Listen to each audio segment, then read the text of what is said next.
বৃষ্টির কারণে আজ আবার বাড়ি ফিরতে দেরি হয়ে গেল। বাইরে অঝোরে বৃষ্টি হচ্ছে। এই সময় বাইরে যাওয়া মানেই শরীরটা খারাপ করা। না, এখন আরও কিছুটা সময় আমাকে অফিসেই কাটাতে হবে।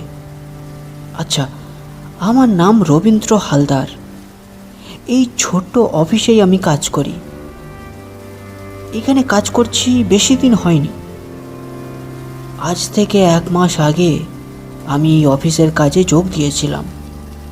চাকরি পাচ্ছিলাম না, তাই একরকম বাধ্য হয়েই এই চাকরিতে আমি যোগ দিয়েছি। এইখানকার জায়গাটা একেবারে নির্জন, চারিদিকে বন জঙ্গল। রাত 7টার পরে একটা মানুষের দেখা যায় না। লোকে বলে এই জঙ্গলের মধ্যে কিছু অশরীরী ঘুরে বেড়ায়। গ্রামের মানুষ এমনিতেই কুসংস্কারে ডুবে থাকে, তাই আমি তাদের কথায় বেশি গুরুত্ব দিই না।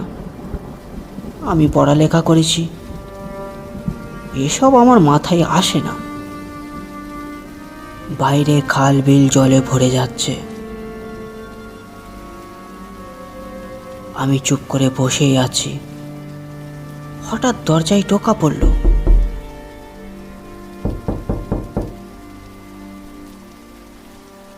নিতাই বাবু এসে দাঁড়িয়ে আছে।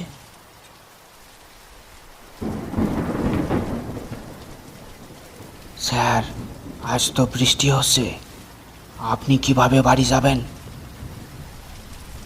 একটু সাবধানে যাবেন স্যার, কারণ ওই জঙ্গলে অনেক বিপদের। নিতাইবাবু কিছু বলতে কেউ চুপ করে দাঁড়িয়ে থাকে। এই বলে নিতাইবাবু চলে গেলেন। প্রায় আধ ঘন্টা পর বৃষ্টি একটু কমে এলো। আমিও দেরি না করে ছাতা নিয়ে বেরিয়ে পড়লাম। সত্যি, আজ রাস্তায় একটাও মানুষ নেই। চারিদিক একেবারে নিস্তব্ধ অন্ধকার। আমার খুব ভয় করছে, কিন্তু এখন ভয় ফেলে চলবে না। অনেকটা পথ আমাকে চলতে হবে। দেখছি চারিদিকে একেবারে অন্ধকার। আমার ভয় করছিল, কিন্তু এখন ভয় করার কোনো সময় নেই। মাঝে মাঝে মনে হচ্ছে যেন আমার পিছনে কেউ আসছে, কিন্তু আমার পিছনে ফিরে তাকানোর সাহস নেই। আমি ধীরে ধীরে ছাতাটা নিয়ে এগিয়ে চলেছি। চারিদিকে বৃষ্টির জলে ভরে যাচ্ছে। সত্যিকারের এই গ্রামের মানুষ একেবারে সত্য কথা বলেছিল। এইখানে রাতে কেউ মানুষ যায় না। হঠাৎ দেখি একটা লোক গাছের নিচে দাঁড়িয়ে আছে, কিন্তু আমি তার সাথে কোনো কথা না বলেই আমি ধীরে ধীরে এগিয়ে চলেছি। আমার অনেক ভয় করছিল, কিন্তু এখন ভয় মানেই মৃত্যু। কিছুটা হাঁটার পর আমি গ্রামের মধ্যে প্রবেশ করলাম। যাক, এখন আর ভয় নেই। আমি ধীরে ধীরে গ্রামের রাস্তা ধরলাম। গ্রামের রাস্তা একেবারে নির্জন, কোনো মানুষ নেই, কোনো মানুষ নেই। চারিদিক যেন অন্ধকারে খান খান করছে। আমি একাই হেঁটে চলেছি। এখানে আর কোনো ভয় নেই।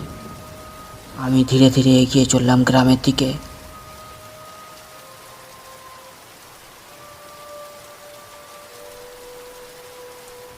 কিছুটা হাঁটার পর দেখি সামনে একটা চায়ের দোকান রয়েছে। সেখানে গোটা কয়েক লোক বসে চা খাচ্ছে। আমি গিয়ে সেখানে বসলাম। সেখানে একটা বয়স্ক লোক বসে রয়েছিল। লোকটা বলল, এত রাতে আপনি জঙ্গলের মধ্যে একা এলেন, আপনার ভয় করেনি? কেন, ভয় কিসের? ওই জঙ্গলে 1 সপ্তাহ আগে একজন তান্ত্রিক গাঁয়ের একজন মানুষকে বলি দেয়। গাঁয়ের মানুষ ওই তান্ত্রিককে সেখানেই জ্বালিয়ে শেষ করে, কিন্তু ওই গাঁয়ের লোকটার মৃত আত্মাই এখনও ওই জঙ্গলে ঘুরে বেড়ায়। আমি একবার রাতে বাড়ি ফেরার সময় ওকে দেখেছিলাম। ও আমার পিছু করে। কিন্তু একটা ব্যাপার আমরা দেখেছি, ওই আত্মা কিন্তু কখনো কোনো গাঁয়ের মানুষের ক্ষতি করেনি।